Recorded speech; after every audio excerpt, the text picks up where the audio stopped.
El profesor del siglo XXI ha de preparar a sus estudiantes para un futuro incierto. Mark Prensky. Que la educación necesita una revolución, nadie lo duda.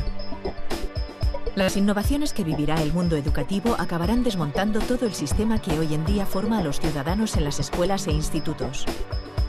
En este proceso, la tecnología, las redes sociales o los videojuegos tendrán seguramente un papel importante.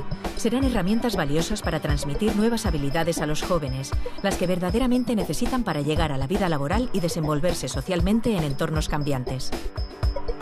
Hoy en redes, Eduardo Punset entrevista a Mark Prensky, un experto en la educación del futuro, un hombre rompedor y creativo en la empresa de reformar las aulas y los sistemas educativos actuales.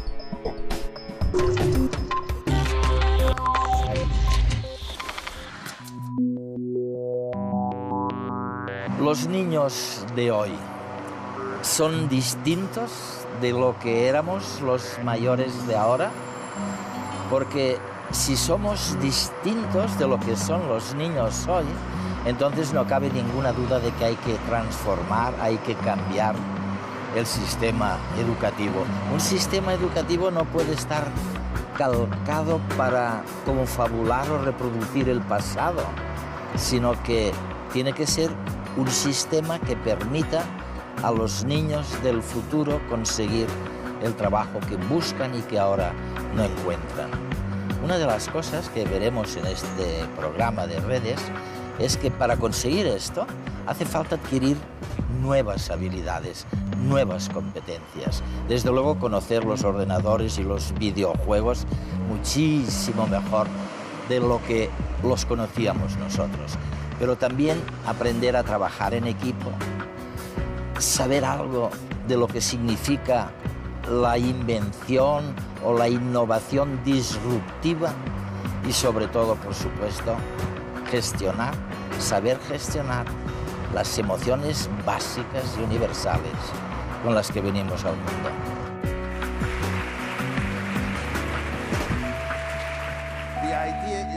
Lo que llama nuestra atención como adultos no siempre es lo que llama la atención de nuestros hijos y de los jóvenes, y es algo que tenemos que tener en cuenta. A mí me gustaría centrarme en cómo podemos conseguir que nuestros alumnos estén más implicados en su propio aprendizaje, cuál es el papel del profesor en el aula del siglo XXI y cuál es la función de la tecnología en el proceso de aprendizaje del siglo XXI. Eres famoso por muchas cosas, pero una que la gente no ha olvidado es que un día se te ocurrió decir que los ordenadores y los videojuegos no son tan malos como se dice. ¿Por qué no le explicas a nuestra audiencia por qué, a los telespectadores? Estoy seguro de que muchos tienen sentimientos negativos en relación a los ordenadores y los videojuegos. Bueno, el problema es que la mayoría de la gente que piensa así no es aficionada a los videojuegos, por lo que no tienen ningún conocimiento directo, simplemente escuchan lo que dice la prensa. Es cierto. Y la prensa ha sido nefasta porque, ¿qué hace la prensa? Pues insisten en todo lo malo posible y montan una gran historia de por qué es malo, por qué esta persona se ha quedado como hipnotizada o lo que sea. No escriben sobre lo bueno. Así que la opinión pública tiene una idea totalmente opuesta a lo que es. Creen que los peligros son grandes y los beneficios escasos. Pero en realidad, los beneficios son muchos y los peligros son escasos, reales, pero escasos.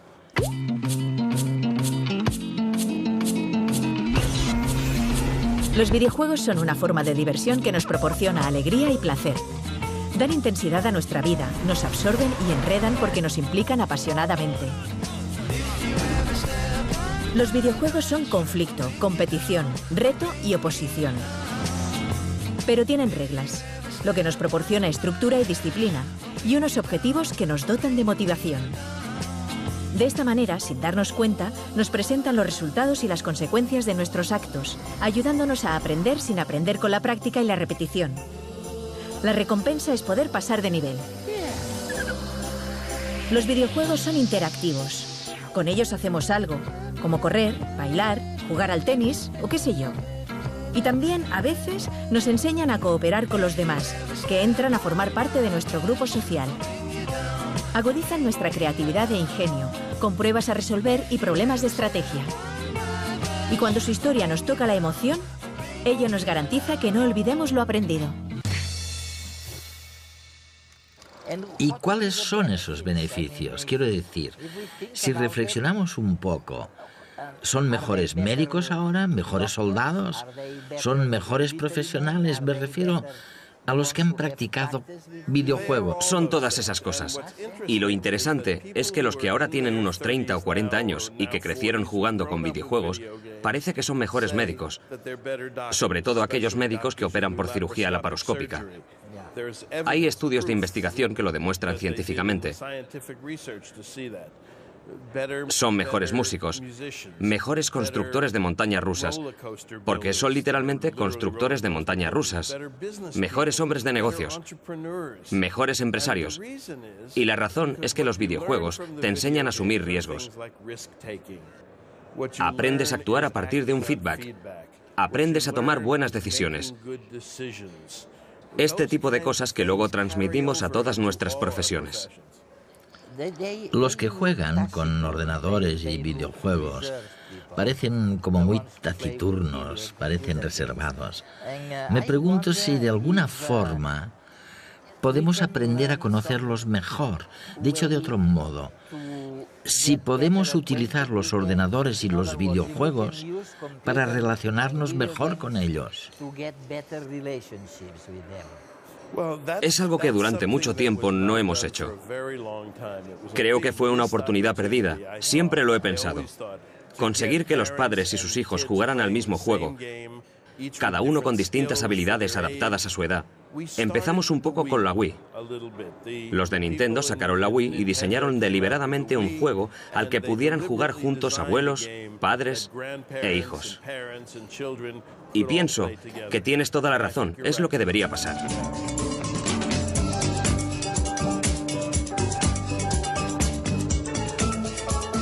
Ventajas de los videojuegos, por una parte, es que es un juego que resulta muy atractivo por todo lo que es imagen y pantalla. La imagen capta muchísimo la atención del niño y del adulto que va a jugar, ¿no? Cada vez son más realistas, cada vez las imágenes, la calidad son más buenas, por lo tanto realmente es fácil meterte en un mundo imaginario y desarrollarte en él, ¿no? Con que te diviertes, con que te gusta, con que la propuesta, el reto que te suponen está muy pensado para ti. Hay siempre muchos niveles, muchas formas diferentes de acceder a ese videojuego, te permite mucho personalizarlo a tu gusto, y todo eso hace que realmente tu capacidad de paciencia o de tozudez para resolver un reto se incremente mucho más que con otro tipo de juegos que seguramente te aburrirías o los abandonarías antes, ¿no? Eso sería parte de las ventajas, ¿no? También permiten comunicación entre niños y niñas que están lejos, que no se ven, ¿no? Y que por tanto a veces, hoy en día, ¿no? Que a veces les cuesta tanto a los niños poderse encontrar para jugar, ¿no? El videojuego te permite un espacio-tiempo en donde poder jugar con otros aunque no los tengas cerca, ¿no? ¿Te gustaría conocer lugares nuevos, gente distinta? Vamos, sígueme hacia un lugar donde jamás has estado. Los niños se van a encontrar que justo en aquello que están aprendiendo en el colegio, pues es con lo que se les propone jugar. Pero además no jugar solamente repitiendo actividades, mini ejercicios, por decirlo así, ¿no? Sino que entren en un mundo virtual en las islas de Naraba, en donde se les propone una serie de misiones, una serie de retos. Y para superar esos retos has de saber una serie de cosas. Si no las sabes, has de saber buscar esa información, has de preguntar o simplemente has de utilizar una serie de competencias para poder desarrollarlas, ¿no? Y siempre con esos valores que decíamos, ¿no? Pues valores de civismo, de solidaridad, de entender al otro, de empatía, ¿no? Valores de tolerancia, de paciencia, de comprensión, ¿no? Todo eso lo has de poner en marcha para conseguir superar los retos que se te proponen en estas edades de 4 a 8 años, ¿no? Porque el juego es algo un poco mágico, ¿no? Cuando un niño que juega interpreta o ve demasiado claro que tú adulto estás queriendo sacar un beneficio, un aprendizaje, algo en ese propio juego, el juego es como si desapareciese, ¿no? En este mundo, tú eres el protagonista. El juego necesita sentirse libre. El juego necesita un margen de error, ¿no? El juego necesita colocarte en una posición psicológica en donde te sientas libre para crear y libre para equivocarte. En la medida que ves un ojo, ahí que te está controlando, el juego se reprime, se inhibe, ¿no? Escucha, hay una cosa que... lo que tú llamas los nativos digitales. Los nativos digitales y los inmigrantes digitales, sí. Quiere decir que nacieron con los videojuegos. Se calcula que pasan algo así como 5.000 horas leyendo a lo largo de toda su vida. Y quizás unas 10.000 horas jugando con videojuegos.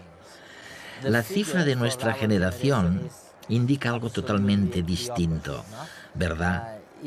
¿Tiene esto algún significado o supone algún resultado concreto para nuestro futuro profesional?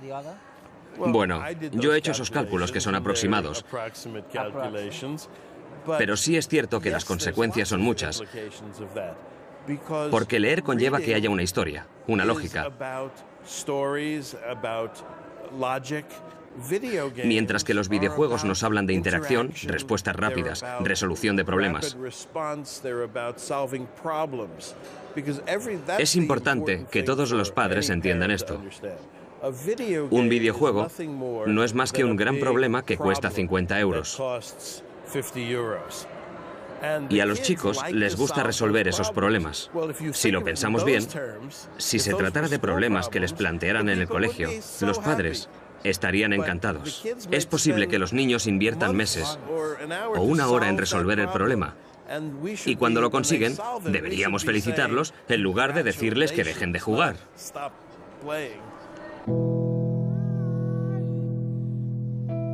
Es decir, un nativo digital se llama aquel niño que ha crecido rodeado de ciertos elementos tecnológicos.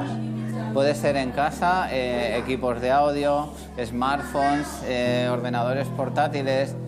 Toda esta tecnología que para nosotros ya es común, tanto en nuestras casas, en este caso en nuestro colegio, ellos no les ha supuesto una nueva incorporación. Han nacido envueltos de todo esto.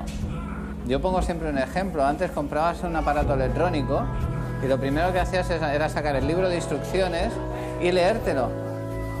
Ahora, cualquier alumno de los nuestros saca cualquier dispositivo tecnológico de una caja y automáticamente lo pone en marcha. Bueno, yo creo que la diferencia principal en lo que se ha dado en llamar un nativo digital y una persona de otra generación anterior que se ha incorporado a la tecnología a su vida posteriormente es que esa tecnología la va a asumir o la va a hacer suya con mucha mayor dificultad porque es desconocida y además porque necesita crear la necesidad de darle un uso. Es decir, nosotros antes teníamos todos un teléfono en casa y era el único teléfono que había en toda la casa y además iba enganchado a un cable. Cuando aparecieron los primeros teléfonos móviles, había gente a favor y en contra de llevar un teléfono móvil. Gente que creía que lo iba a necesitar y gente que no. Hoy, el gran tanto por ciento de la población lleva un teléfono móvil. Antes te podías plantear si para tu trabajo ibas a utilizar un ordenador o no. Ahora, un porcentaje muy alto de la población utiliza ordenadores y nadie se pregunta si lo necesita o no. Se han ido incorporando esos medios a base de crear una necesidad previa. Pero eso ha supuesto un gran esfuerzo porque han necesitado un aprendizaje a posteriori para manejar estos dispositivos. ¿Podríais vivir sin todos estos cacharros? No. Pero ¿cómo quedar con los amigos? Yo no sé cómo lo hacíais antes, pero...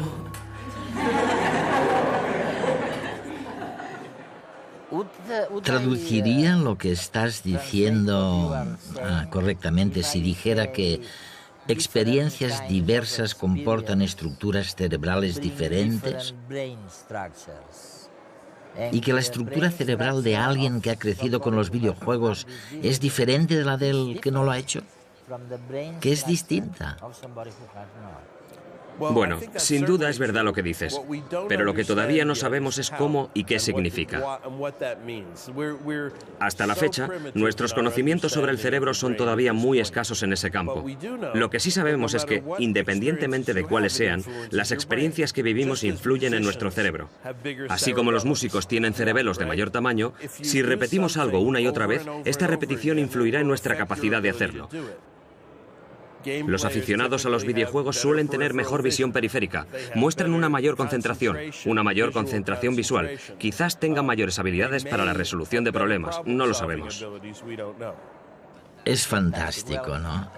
En cualquier caso, sí sabemos, porque se han hecho estudios sobre este tema, que los taxistas de Londres tienen un hipocampo de mayor tamaño que cualquier ciudadano medio de la ciudad.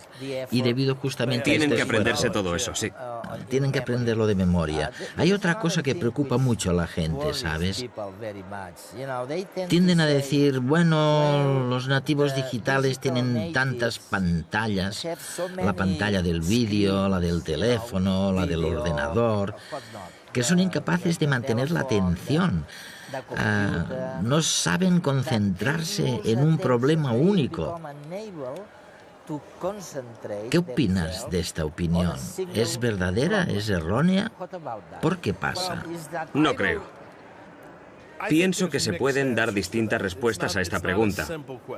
Creo que no es una pregunta fácil. En primer lugar, lo más importante para una persona joven, igual que para una persona mayor, es la atención. La gente que presta atención a muchas cosas distintas a la vez ha aprendido a dividir su atención y por eso comentan, vale, no necesito centrarme únicamente en esto porque puedo hacerlo igual. Hemos llevado a cabo experimentos en ese sentido. Uno famoso es aquel en el que hay unos niños que ven la televisión solos. Se trata de niños pequeños. Y otros que ven la televisión, pero estando delante de un videojuego. Los niños que están delante del videojuego juegan, pero tanto unos como otros saben perfectamente qué está pasando en la televisión. Porque la mayoría de las cosas no requieren toda nuestra atención. Lo que requiere toda nuestra atención es el tiempo o las urgencias, porque se produce una gran descarga de adrenalina y la adrenalina nos exige que nos centremos. Pero en la mayoría de los casos, la gente lee varios libros a la vez, hace distintas cosas a la vez, piensa en varias cosas simultáneamente, quizás escucha música, puede que conduzca escuchando la radio, muchas cosas. Nuestro cerebro es muy poderoso y creo que es una idea muy equivocada pensar que tenemos que centrarnos únicamente en hacer una cosa a la vez.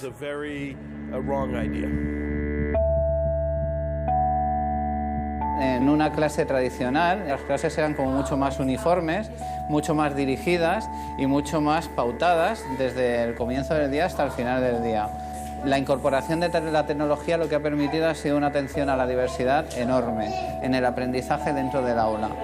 De tal manera que puedes tener un alumno o un grupo de alumnos realizando una actividad, otro grupo de alumnos realizando otra actividad y cada uno está aprendiendo algo diferente en ese momento. La tecnología nos ayuda a saber cooperar con los demás, a acceder a la información, a realizar tus propias presentaciones, tus propios diseños. O bien, nos sirve de apoyo para aprender otros idiomas o a leer. La tecnología es parte de nuestro mundo y del mundo del trabajo. Por eso la educación tiene que adaptarse a las necesidades futuras de estos alumnos. Si no sabes usar un ordenador, pocas cosas podrás hacer. Y también, no sé, aprender a usarlo y las diferentes opciones que tienes con Internet y con un ordenador. Es evidente que existen riesgos. Por ello, el alumno debe aprender a responsabilizarse de su propio aprendizaje, de sus limitaciones y puntos fuertes, así como de los problemas que tienen estas y otras tecnologías. Podríamos estar hablando desde peligros reales que hay en Internet, peligros a la hora de mostrar datos personales o tu intimidad, peligros a la hora de que también ese Internet te haga perder una visión, digamos, de la realidad. Todo eso es lo que tenemos que enseñarles a los chavales, porque Internet no va a desaparecer, van a tener que convivir con ella y a medida que crezcan tendrán que adaptarse y utilizarlo adecuadamente. El cambio que está pidiendo la educación ha de ser realista, adaptado al momento actual. Necesitamos pensar en un cambio en el sentido de crear un nuevo proyecto pedagógico distinto que nos permita la aplicación de la tecnología en esa enseñanza individualizada, en esa aparición de nuevas emociones, en el trabajo de las inteligencias múltiples. No podemos estar con métodos del siglo XIX en aulas del siglo XXI. Y el gran reto es formar y preparar a nuestros alumnos probablemente para profesiones que todavía no conocemos. Escribiste algo así en algún sitio.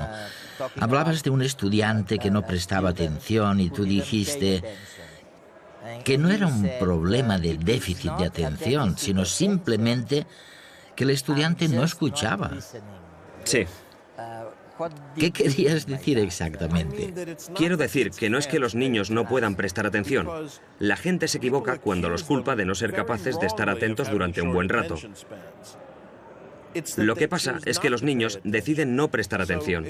Si reúnes a un grupo de niños que tú crees que les cuesta estar atentos en la escuela y en cambio los colocas delante de una película que dura 3 horas pero que realmente les interesa, la mirarán y estarán atentos durante 3 horas o ante un videojuego o cualquier otra cosa que les resulte atractiva, pero les cuesta estar atentos cuando se trata de aprender a la vieja usanza. Muchos chicos dicen que cuando van al colegio y entran en el edificio tienen que desacelerar. Y no se refieren a los aparatos que llevan consigo, sino a su cerebro. Quieren decir que pueden hacer cosas mucho más poderosas fuera del colegio que dentro. Llevan consigo herramientas muy potentes. Quieren que su educación les permita no solo utilizar dichas herramientas, sino hacerlo de verdad. Algo muy distinto de lo que escuchamos decir sobre qué es importante la educación. De verdad, quiere decir que puedes influir en los resultados. Es decir, que los niños puedan elegir a los ganadores de lo que en España llamáis Operación Triunfo. Pueden votar. Saben que pueden hacerlo. Pueden influir en la política de un país. Pueden hacer cambios. Pueden hacer que las empresas cambien. Ahí va un consejo para vosotros y para nuestros estudiantes. Os recomiendo... ¿Para qué queremos las corbatas? Yo no llevo. Son horrorosas. Molestan en el cuello. Iniciemos una campaña a ver si como sociedad podemos eliminar las corbatas. ¿Por qué no? Seguro que lo lograríamos. Marc, una cosa. Será mi última pregunta, que me encantaría mucho que pudieses contestar. ¿Cómo es posible que los niños pasen tantas horas con los videojuegos jugando con el ordenador?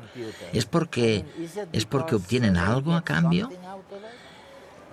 ¿Están inmersos en el flujo, como dicen algunos amigos míos, que son psicólogos? ¿Es porque les gusta la interacción social? ¿Por qué es lo que más les gusta? Bueno, pues porque es la época en la que viven. Un amigo mío solía decir, tienes que vivir tu tiempo. Y vivimos en una era de pantallas.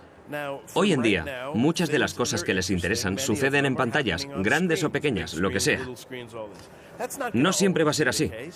Tenemos los hologramas y otras muchas cosas. Hubo un tiempo en que la gente se quejaba porque los niños se enfrascaban en libros y no levantaban la vista. ¿Por qué se pasan el día entre libros?, decían. Ahora, a la gente le encantaría volver a esa época. Yo creo que es normal, porque es donde radica la acción.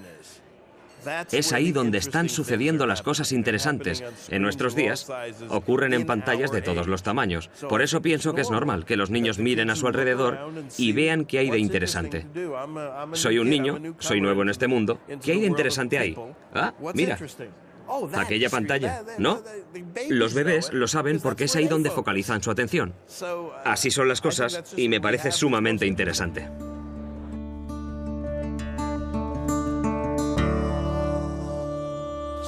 El deber de las escuelas, en mi opinión, es motivar a los chicos. Este es el motivo por el que no van a dejar de existir los profesores. Es la razón por la que no van a perder sus trabajos, ya que muchos están aterrados en ese sentido. Su trabajo es darles luz. ¿Tienen nuestros hijos trastorno por déficit de atención? Esto es lo que muchos creen. Les damos Ritalin y otros fármacos. Esto es lo que dicen nuestros hijos. Yo no tengo déficit de atención, simplemente no estaba escuchando. Un amigo mío que es profesor les llama IOI.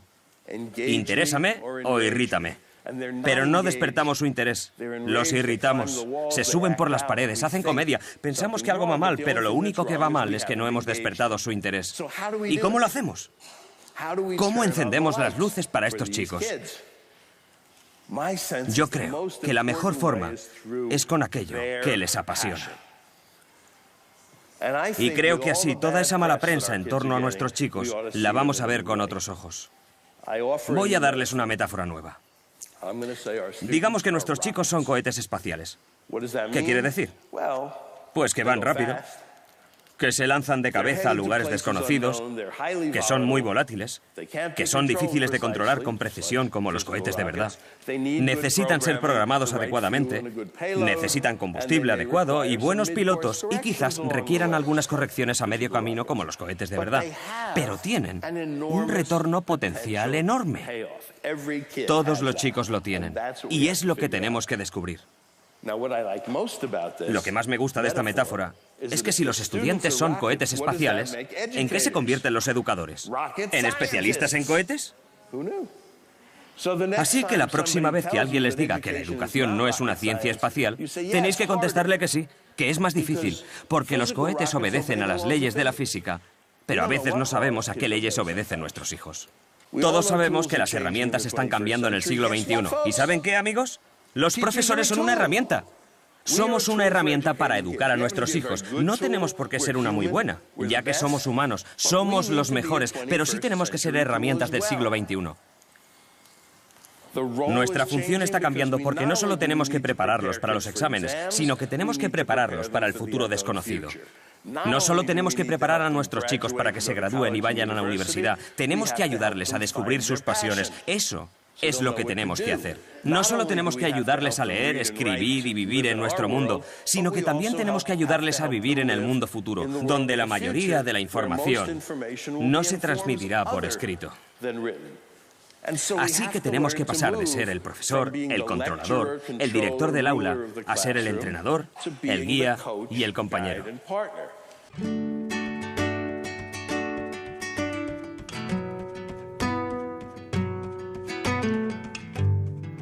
Yo no creo, sinceramente, que haya un descubrimiento mayor que el que se está haciendo en estos meses, en estos años. Y es el saber que podemos incidir, que podemos transformar la estructura cerebral de los jóvenes mediante una nueva educación. Y hemos descubierto otra cosa impresionante, es que ahora sabemos cuándo existe, cuándo se abre la ventana crítica. Sabemos que lo que no hayamos conseguido cuando los niños alcanzan los 6, 7, 8 años, no diría que es inútil seguir insistiendo, pero sí que se ha perdido la única y la gran oportunidad. La antigua forma de enseñar es aburrida. La nueva se basa en que los chicos aprendan solos. Mark Prensky.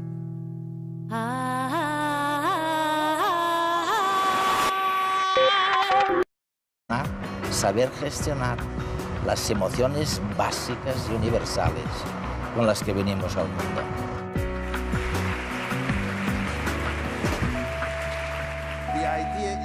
Lo que llama nuestra atención como adultos no siempre es lo que llama la atención de nuestros hijos y de los jóvenes, y es algo que tenemos que tener en cuenta.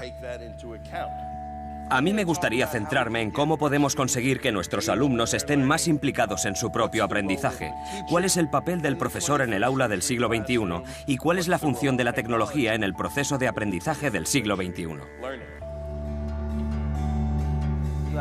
Eres famoso por muchas cosas, pero El profesor del siglo XXI ha de preparar a sus estudiantes para un futuro incierto. Mark Prensky. Que la educación necesita una revolución, nadie lo duda. Las innovaciones que vivirá el mundo educativo acabarán desmontando todo el sistema que hoy en día forma a los ciudadanos en las escuelas e institutos. En este proceso, la tecnología, las redes sociales o los videojuegos tendrán seguramente un papel importante. Serán herramientas valiosas para transmitir nuevas habilidades a los jóvenes, las que verdaderamente necesitan para llegar a la vida laboral y desenvolverse socialmente en entornos cambiantes. Hoy en Redes, Eduardo Punset entrevista a Marc Prensky. Tiene que ser un sistema que permita a los niños del futuro conseguir el trabajo que buscan y que ahora no encuentran. Una de las cosas que veremos en este programa de Redes es que para conseguir esto hace falta adquirir nuevas habilidades, nuevas competencias. Desde luego conocer los ordenadores y los videojuegos muchísimo mejor de lo que los conocíamos nosotros.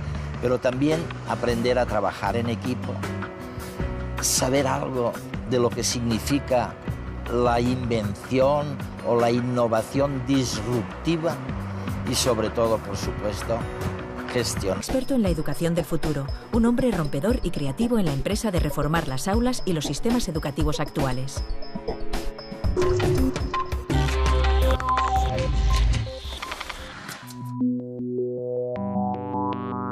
Los niños de hoy son distintos de lo que éramos los mayores de ahora, porque si somos distintos de lo que son los niños hoy, entonces no cabe ninguna duda de que hay que transformar, hay que cambiar el sistema educativo. Un sistema educativo no puede estar calcado para confabular o reproducir el pasado, sino que... Una que la gente no ha olvidado es que un día se te ocurrió decir que los ordenadores y los videojuegos no son tan malos como se dice.